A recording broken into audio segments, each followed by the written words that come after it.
ஹே buddies, previous videos பார்த்து உங்களோட local SEO profile create பண்ணியிருப்பீங்க கூகுளில் அப்படின்னு நினைக்கிறேன். உங்களுக்கு இன்னொரு உண்மை சொல்கிறேன். நீங்கள் Google business profile just create பண்ணால் மட்டும் போதாது, அதை வந்து ப்ராப்பராக நீங்கள் ஆப்டிமைஸ் பண்ணணும். ஸோ ஆப்டிமைஸ் பண்ணல அப்படின்னா உங்கள் பிஸ்னஸ் ஆட்டோமேட்டிக்காக உங்கள் ப்ரொஃபைல் வந்து கூகுள் வந்து லிஸ்ட் பண்ணும்போது டாப் 3லையோ டாப் 5லையோ காட்டாது. சே ஃபார் எக்ஸாம்பிள், 2 பேக்கரி இருக்குன்னு வச்சுக்கோங்களேன் ஊரில். ஒருத்தர் வந்து என்ன பண்ணுறாரு அப்படின்னா அவரோட ப்ரொஃபைலில் வந்து கிளியர் ஃபோட்டோஸ், ப்ராப்பர் டைமிங்ஸு, அந்த கீவேர்ட் டிஸ்கிரிப்ஷன் எல்லாமே ப்ராப்பராக இருக்குது அப்படின்னா அதுதான் ஒரு ஆப்டிமைஸ்டு ப்ரொஃபைல். ஸோ இன்னொரு பேக்கரி என்ன பண்ணுறாரு அப்படின்னா அவர் ஜஸ்ட்டு நேமு அட்ரஸ் மட்டும் கொடுத்துருக்காரு அப்படின்னா அந்த ப்ரொஃபைலை வந்து கூகுள் வந்து டாப்பில் லிஸ்ட் பண்ணாது. ஏன்னா அது ஆப்டிமைஸ் இல்லாத ப்ரொஃபைல் அப்படின்னு சொல்லிட்டு ஆட்டோமேட்டிக்காக கூகுள் என்ன பண்ணும் அப்படின்னா யார் ப்ரொஃபைலை ப்ராப்பராக ஆப்டிமைஸ் பண்ணியிருக்காங்க, தேவையான இன்ஃபர்மேஷன் எல்லாம் கொடுத்துருக்காங்க அப்படின்றத பார்த்து ரேங்க் பண்ணி அந்த ரேங்க் படி தான் வந்து உங்களுக்கு வந்து டாப்ல வந்து லிஸ்ட் ஆகும். அப்படின்னா உங்க பிஸ்னஸை டாப்ல எப்படி கொண்டு வர முடியும், கூகுள் பிஸ்னஸ் ப்ரொஃபைலை எப்படி ஆப்டிமைஸ் பண்ணலாம் அப்படின்றத இந்த வீடியோவில் கம்ப்ளீட்டாக சொல்லித்தரேன். வாங்க வீடியோக்குள்ள போகலாம். ஸோ இந்த வீடியோவில் கூகுள் பிஸ்னஸ் ப்ரொஃபைலை எப்படி பவர்ஃபுல்லாக ஆப்டிமைஸ் பண்ணலாம், அதுக்கு என்னென்ன டிப்ஸ்லாம் ஃபாலோ பண்ணணும் அப்படின்றத டீட்டெயிலாக பார்க்கலாம். Number 1, high quality photos and logos. உங்களோட கூகுள் பிஸ்னஸ் ப்ரொஃபைலில் நீங்கள் என்ன பண்ணணும் அப்படின்னா உங்கள் ஷாப்புடைய லோகோவை ப்ராப்பராக அப்டேட் பண்ணுங்கள். அண்ட் தென் இன்டீரியர், எக்ஸ்டீரியர், உங்களோட ப்ராடக்ட்ஸ் எல்லாத்துக்கும் ஒரு ஹை குவாலிட்டி ஃபோட்டோஸ் எடுங்க. ஃபோட்டோஸ் எடுத்து ஜஸ்ட் உங்கள் மொபைல்லே எடுங்க போதும்.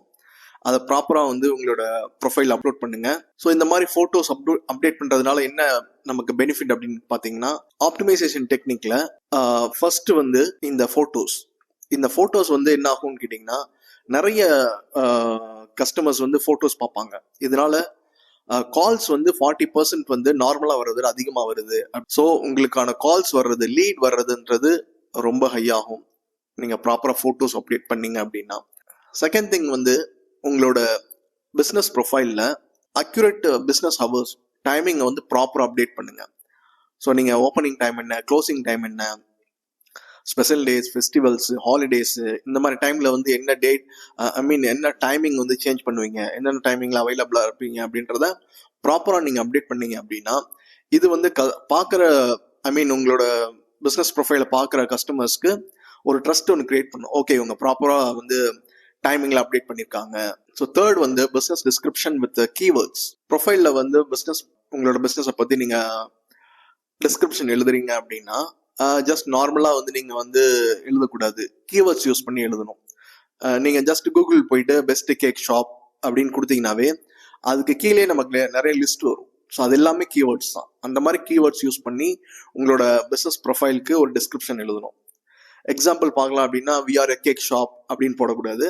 ஒரு keywords best cake shop in Chennai, birthday cakes, wedding cakes, இந்த மாதிரி வந்து கீவேர்ட்ஸை யூஸ் பண்ணி ஒரு சின்ன டிஸ்கிரிப்ஷன் ப்ராப்பராக எழுதுங்க. இல்லைனா ChatGPTல நீங்கள் இந்த கீவேர்ட்ஸ் கொடுத்து எனக்கு வந்து இது மாதிரி வந்து ஒரு கூகுள் பிஸ்னஸ் ப்ரொஃபைலுக்கு ஒரு டிஸ்கிரிப்ஷன் எழுதி கொடு வித் திஸ் கீவேர்ட்ஸ் அப்படின்னு சொன்னீங்கன்னாவே ChatGPT ப்ராப்பராக உங்களுக்கு பண்ணி கொடுத்துரும். ஸோ அது இன்னைக்கு பெரிய சேலஞ்சே கிடையாது. So description is very very important ஆப்டிமைசேஷனில்.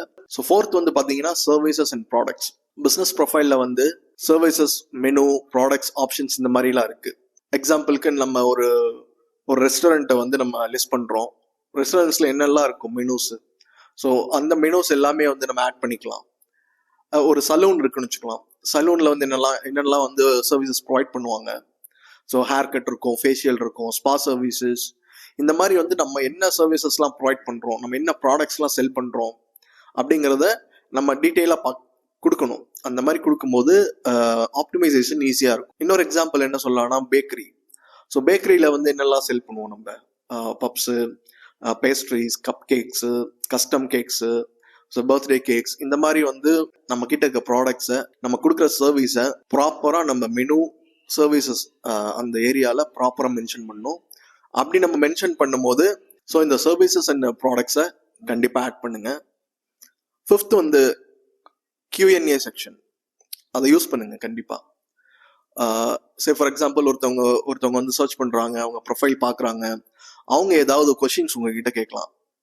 Maybe ஒரு பர்டிகுலர் மாடலில், பர்டிகுலர் டிசைனில் இது இருக்கா, ஒரு ப்ராடக்ட்ஸ் இருக்கா, இல்லை வந்து ஏதாவது ஒரு பர்டிகுலர் கிளாத்தில் வந்து எனக்கு இந்த ஒரு ட்ரெஸ் கிடைக்குமா அப்படின்ற மாதிரி அவங்களுக்கு ஒரு கொஷின்ஸ் இருக்கும்.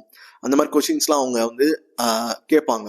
அப்படி கேட்டாங்கன்னா அதுக்கு நீங்கள் ஒரு பிஸ்னஸ் ஓனராக இருந்து நீங்கள் ப்ராப்பராக ரிப்ளை இருக்கு இல்லை அவைலபிள் இன்னைக்கு இல்லை 3 டேஸ்க்கு அப்புறம் அவைலபிள் இருக்கும், இந்த மாதிரி ப்ராப்பராக நீங்கள் கொடுக்கும்போது உங்களுக்கு அங்கேயும் லீட்ஸ் வந்து வர்றது ஹையாகும், சேல்ஸ் வந்து இன்க்ரீஸ் ஆகும் ஆட்டோமேட்டிக்காக. அண்ட் தென் ரிவ்யூஸை வந்து ஹைலைட் பண்ணுங்க.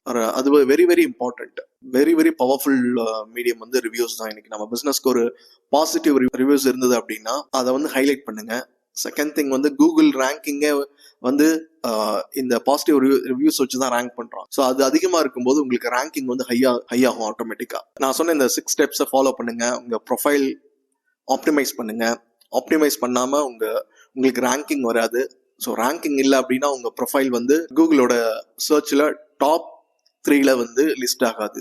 ஸோ இந்த மாதிரி ஆப்டிமைஸ்டு ப்ரொஃபைல் நம்ம மெயின்டைன் பண்ணுறதுனால நம்மளோட பிஸ்னஸில் காம்படிஷனை வந்து நம்ம வந்து ஓவர்டேக் பண்ணலாம். காம்படிட்டர்ஸ் கிட்ட இருந்து நம்ம யூனிக்காக இருந்து நம்மளோட ப்ராடக்ட்ஸ் அண்ட் சர்வீசஸை ப்ராப்பராக கொடுக்க முடியும் நம்மளால.